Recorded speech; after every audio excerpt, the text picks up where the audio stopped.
sticker for Wednesday, May 16th, 2012. ENT is brought to you by Mingoville Fun Clock.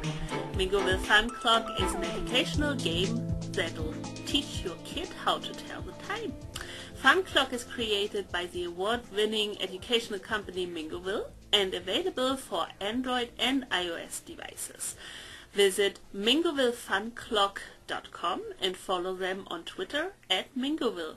Of course, we thank them for the support of ENT. Welcome to ENT. My name is Kirsten Winkler. And I'm Christopher Dawson. This week in Tech and Startups, Honda presents a robotic stool at uni-cub.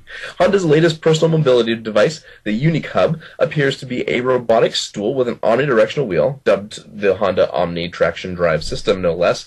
You control speed and direction of the uni-cub by shifting your weight in the saddle, and the unit is designed to keep you at eye level with non-chair riding pedestrians.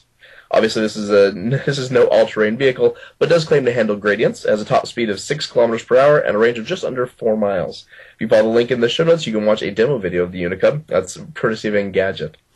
Yeah, it actually looks rather funny when you have a look at the video, but I mean, why not? We had the story about the robots going to work or school for us, so and we sort of getting fat on our couches, so why not then having this vehicle and who is carry you where you need to go, carrying us around, and it's 6 kilometers per hour, and it's I don't know how useful it'll be for someone who's disabled, because it seems like it would require a little bit of a little bit of balance, but you definitely see that in the video, how the person is moving and so on. It looks a little bit like somebody in the restroom, but I mean in the sitting position, so it's quite funny. On the other hand, I also like it. We'll see. Just for the purposes of Geekville, I agree. So TechCrunch has a story about teens in tech, and they launch a job board for high schoolers. There are lots of internship sites, true. However, they are primarily targeting college students and not high schoolers, who are, after all, almost certainly cheaper while still being able to accomplish some of the same basic tasks. Founder and CEO Daniel Brusilowski says that, to quote, "The goal of teens in tech is to help young entrepreneurs, and a lot of those young entrepreneurs are still in high school. And they don't get the same opportunities that college students get with internships." So this might be true. Maybe entrepreneurs getting younger and younger. Hard to say when is the right point to start with your entrepreneurial dreams become a reality. On the other hand, I don't know. I don't like this money argument too much, but of course it's also true. But and it's never too early to start getting some real world experience. Maybe a little early to start your business, but to actually get out there and do something useful and start putting experience on your resume, that's never a bad thing. So. As long as they get a somewhat decent pay, maybe. Yeah, minimum wage. That's why you gotta love the high school students. The Bench Prep teams up with the Princeton Review to gamify test prep.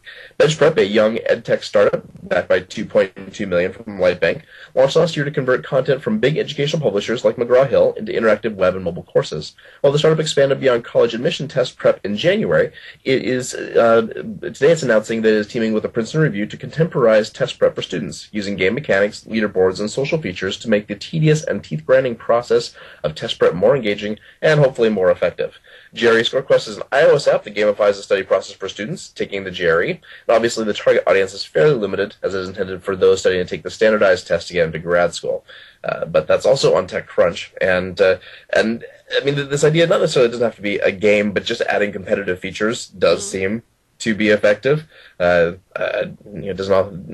don't have to be entertaining, but a sense of competition is usually a decent motivator, which is helpful.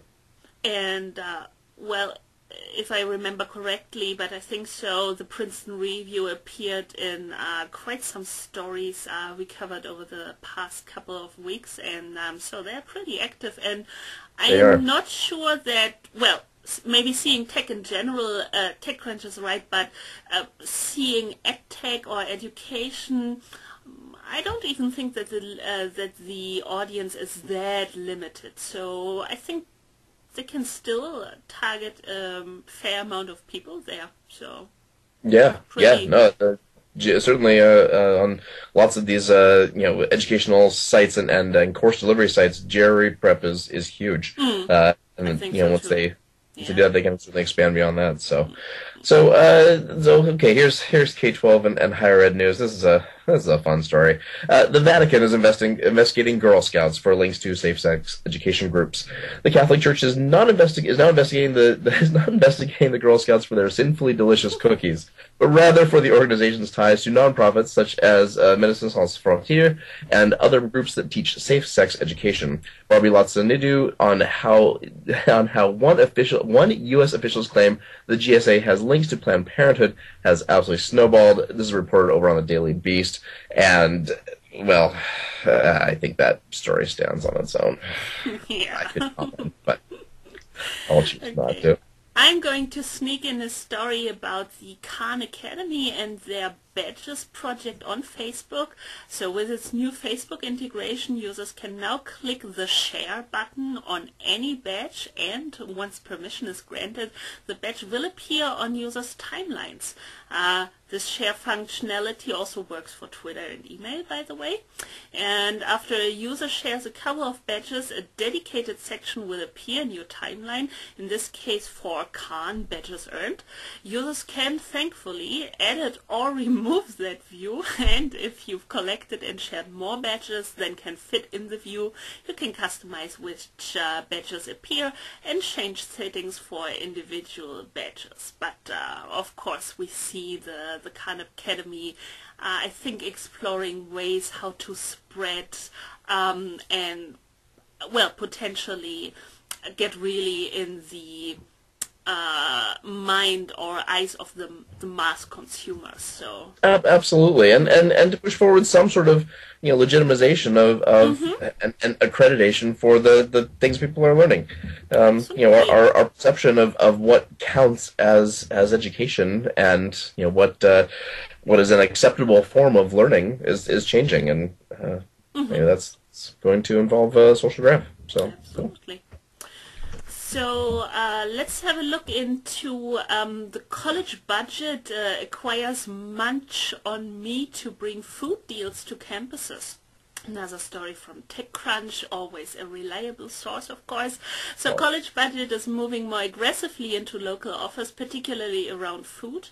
For hungry, cash-strapped college students, and most of us were that at least at one point in our college careers, I think, food discounts can be extremely appealing, especially when one of the alternatives is the school's cafeteria. Yeah, who do you say that? This is where Munch on Me comes into the picture. Munch on Me is a daily deal site for food. College Budget has 2 million students and features deals from over 250 merchants at more than 100 campuses. The growth saw a big jump in January when the startup launched national deals with American Apparel and Skype. Cool. So here's the one. Why HBO is opening salad bars in elementary schools. HBO's new miniseries, The Weight of the Nation, is an ambitious look at obesity, but it's also a massive public health campaign with the weight of a massive media company behind it. The miniseries is paired with a companion book, tens of thousands of free copies for community organization, and a companion children's version. Approximately 40,000 copies will be distributed free of charge to community organizations along with a bilingual, English and Spanish, discussion guide. The companion children's program, The Weight of the Nation for Kids, will air on HBO starting on May 16th, today. Significant support for the children's program was offered by Whole Foods Whole Kids Foundation. In preparation for the documentaries airing, HBO and the Whole Kids Foundation entered into an agreement to fund 100 salad bars in schools across America. Whole Kids has been engaged in a long-term project to install 6,000 salad bars in public schools nationwide. So we could make good use of this over here in Europe as well, as we have, well, many overweight, even obese kids here as well. oh yeah, no, it's not just an American problem. I think No, France is doing a little better, but well, in the UK, Germany, of course, and it's starting here as well. So definitely some alarming signs, and yeah, we should all eat from time to time or even regularly some salad. Yeah, a little salad. Yeah. Paid content brings us a story of a judge comes down hard on publishers, Apple in the ebook case. So news on that front. So in a strongly worded opinion, U.S. District Judge Denise Cote, rejected requests by Apple and 5 book publishers to throw out a class action suit that accuses them of price fixing. Citing ongoing state, federal, and international antitrust investigations, Cody turned down arguments that Apple and the publishers had acted independently when they changed the pricing model for ebooks. Judge Cody's ruling came in response to a request by Apple and 5 publishers to dismiss the case. It does not mean that the companies are liable for price fixing, but rather that the class action lawyers can go forward in bringing the case to trial. Yes, indeed. So where do college grads want to go to work? According to new research, Google was the most desired employer for business and information technology students. The company is also 4th on the list for engineering students and students with other majors. While Google was the top choice among business and IT majors, NASA was the most desired place to work for engineering students. Among students majoring in liberal arts, education, and humanities, working at the Walt Disney Company was the top choice. Apple was also the top choice among students from all majors. The survey of nearly 60,000 undergrads also revealed that undergraduates were most concerned about job security and work-life balance as they began their job search. In particular, work-life balance was a top priority and a large point of contention among students and their future employers. I think no big surprises here. No. Big corporations, big companies, not so much the startup world, apparently also for guaranteeing, I don't know, what do you work in the States, 45 hours per week usually, or... Well, it should be 40, but yeah, I think there's a perception here that, Google's all massages and haircuts and steps, not that, they do that to keep you there 80 hours a week. I think that 50, 55 hours are becoming a de facto norm, certainly in the IT world, but it's supposed to be 40. Okay, so I remember last time I worked 40 hours in a week. So, but apparently for this generation, work-life balance is very important. So I see some slight resistance here to working too many over hours per week or month. Yeah. Well, right. Time for this book. Yeah. Oh, yeah. Probably. Next stories from GeekWire. Can a game console help diagnose autism? Microsoft's Kinect is in a promising study. Researchers at the University of Minnesota are using Microsoft's Xbox 360 game console and Kinect sensor in an experimental effort to pick up early signs of autism, Popular Science reports. The Kinects are set up in the Institute of Child Development to track the individual children by size and the color of their clothing and can monitor about 10 children at a time.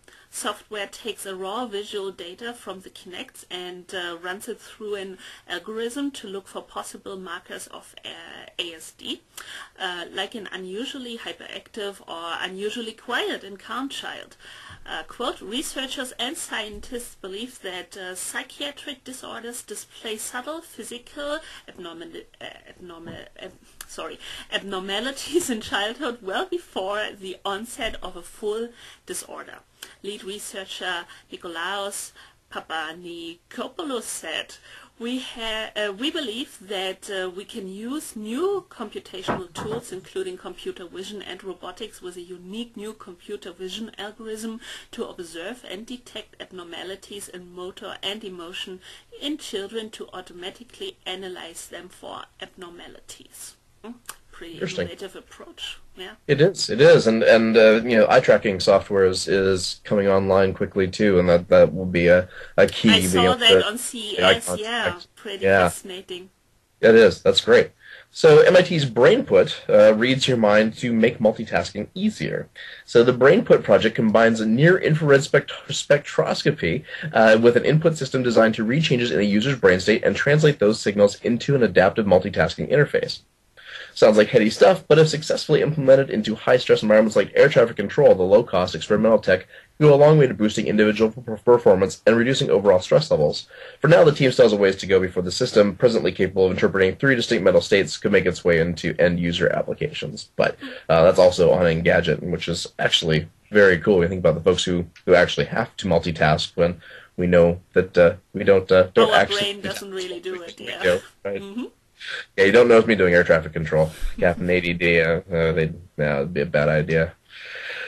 And that closes this episode of ENT. You'll find all the links to that we covered in EduQuest. Just go to eduquest.com/ENT13, the number 13, and also follow EdNewsTicker on Twitter @EdNewsTicker to stay updated during the week. You can also help us with the show. Just go to our new subreddit at ednewsticker.reddit.com and submit your own articles and vote or comment on the ones you want us to discuss during the show. ENT will be back on Friday. Till then, have a great rest of the week, everyone.